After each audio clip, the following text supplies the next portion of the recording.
السلام علیکم۔ Rehan T V میں خوش آمدید۔ حضرت صوبان رضی اللہ تعالیٰ عنہ بیان کرتے ہیں کہ نبی کریم صلی اللہ علیہ وآلہ وسلم نے فرمایا، قیامت اس وقت تک قائم نہ ہوگی جب تک میری امت کے کچھ قبائل دوبارہ مشرکین سے نہ مل جائیں اور وہ بتوں کی پوجا نہ کر لیں۔ میری امت میں 30 جھوٹے ظاہر ہوں گے، ان میں سے ہر ایک گمان کرے گا کہ وہ نبی ہے، حالانکہ میں خاتم النبی ہوں، میرے بعد کوئی نبی نہیں۔ دوستو، وقتاً فوقتاً ایسے دجال ظاہر ہوئے ہیں جنہوں نے نبی کا دعویٰ کیا ہے۔ عصر حاضر میں تقریباً 1 صدی قبل ہندوستان میں ایک شخص ظاہر ہوا۔ اس پلیت کا نام مرزا غلام احمد قادیانی تھا۔ اس نے نبوت کا دعویٰ کیا اور کہا کہ اس پر آسمان سے وحی نازل ہوتی ہے۔ اس کا یہ بھی کہنا تھا کہ اللہ نے مجھے خبر دی ہے کہ تم 80 برس تک اس دنیا میں زندہ رہو گے۔ لوگوں کی ایک خاصی تعداد اس کی پیروکار بن گئی، مگر علماء حق نے اس کا تعاقب کیا، اس کے خود ساختہ دلائل کا بھرپور جواب دیا اور واضح کیا کہ وہ نبی نہیں بلکہ دجال اور کذاب ہے۔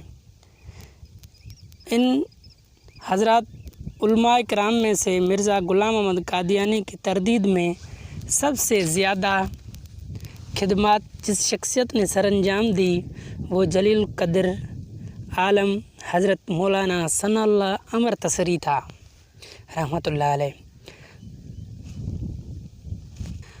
وہ مرزا غلام احمد قادیانی کے سب سے شدید ناقد اور پیچھا کرنے والے تھے۔ سن 1326 ہجری بمطابق 1908 عیسوی میں غلام احمد قادیانی نے مولانا ثناء اللہ عمر تسری کو مناظرے کا چیلنج دیا اور دعویٰ کیا کہ ہم دونوں میں سے جو جھوٹا ہوگا وہ سچے کی زندگی میں ہی مر جائے گا۔ مرزا قادیانی نے یہ دعا کی کہ یا اللہ، ہم دونوں میں سے جو جھوٹا ہو اسے سچے کی زندگی میں موت سے دوچار کر اور اس پر طاعون کی ایسی بیماری مسلط فرما جو اس کی موت کا سبب بن جائے۔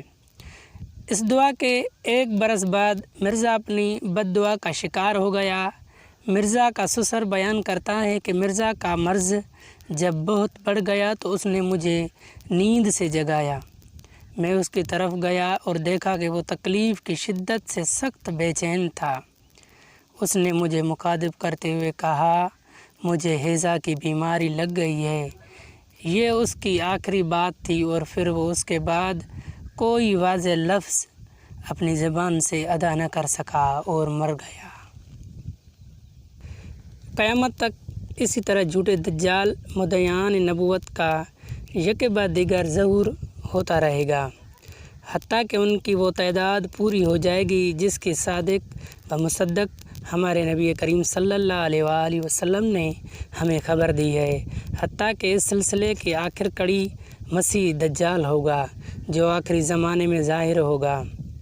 پھر سیدنا عیسیٰ ابن مریم تشریف لائیں گے، وہ اس کو قتل کر دیں گے اور اس کے فتنے کو بھی نابود کر دیں گے۔